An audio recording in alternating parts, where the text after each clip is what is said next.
For as long as human beings have been capable of asking questions, one question has refused every answer we've thrown at it. What is the difference between something that is alive and something that is not? We've argued about it for millennia. Aristotle said living things have a soul. Descartes said they're just very complicated machines. Modern biologists gave us a checklist. Metabolism, reproduction, homeostasis, evolution, and said if it does all of these things, it's alive. But nobody has ever built a living thing from scratch, from non-living chemicals, from the ground up. Nobody has ever demonstrated that you can take dead matter and assemble it deliberately into something that does all of those things. Until now. What you are looking at is SpudCell, a water droplet made in a laboratory from chemicals that grew, that fed itself, that divided into two, and that, in one extraordinary experiment, began to compete. Here's the problem with defining life. The more precisely you try to define it, the more you realize the definition doesn't quite hold. Crystals grow. Are they alive? Fire consumes energy, reproduces itself, and responds to its environment. Is fire alive? Viruses have DNA. They replicate. But they can't do any of that without hijacking a real cell. Are they alive or not? Biologists have landed on a kind of working checklist.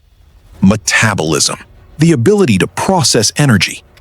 Reproduction, making copies of yourself. Growth.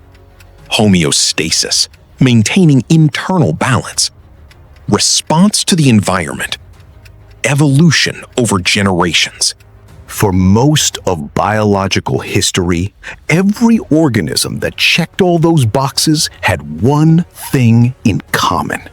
It was descended from something else that was already alive. Life made life.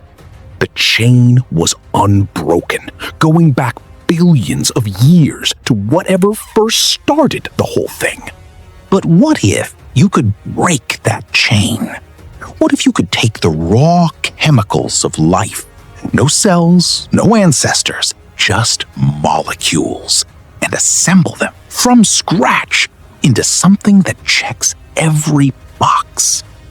That's what Kate Adamala just did in Minnesota with a droplet of water and 36 genes.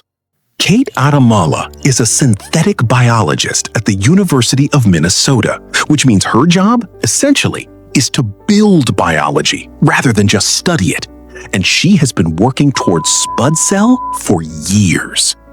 SpudCell is, at its most basic, just this: a microscopic water droplet surrounded by a fatty membrane, the same kind of membrane that surrounds every real cell in your body, stuffed with chemicals, proteins, ribosomes, and a tiny genome encoding just 36 genes.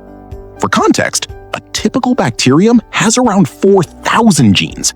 A human cell has roughly 20,000. SpudCell has 36. 36 genes. And yet, as we're going to see, those 36 genes are enough to make it grow, feed, replicate its genome, and divide. Why did they call it SpudCell? Adamala's colleagues originally wanted to name it after her. She refused. Call it something that's not my name, she told them. Call it a potato for all I care. SpudCell stuck. And she notes that the echo of Sputnik, the Soviet satellite that shocked the world in 1957 and launched the space age, is very much welcome.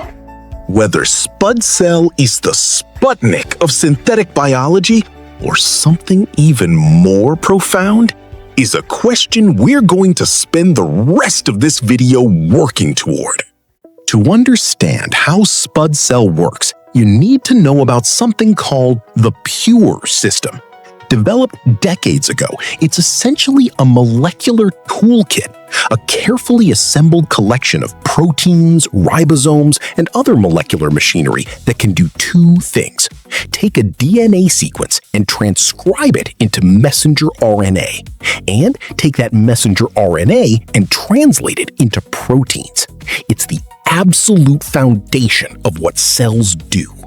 Researchers had been putting the Pure system into liposomes, those tiny water droplets surrounded by fatty membranes, for years. But those droplets could never do what SpudCell does. They could make proteins, that's it. They were never able to feed and divide based on their genome, Adamala says. SpudCell's genome is split across 7 separate DNA plasmids. Think of them as 7 distinct programs, each encoding a different function. Together, they add up to 90 kilobase pairs of DNA. To put that in perspective, scientists had previously estimated that the minimum possible genome for a living cell was around 113 kilobase pairs. SpudCell's genome is smaller than the theoretical minimum. Yet it works.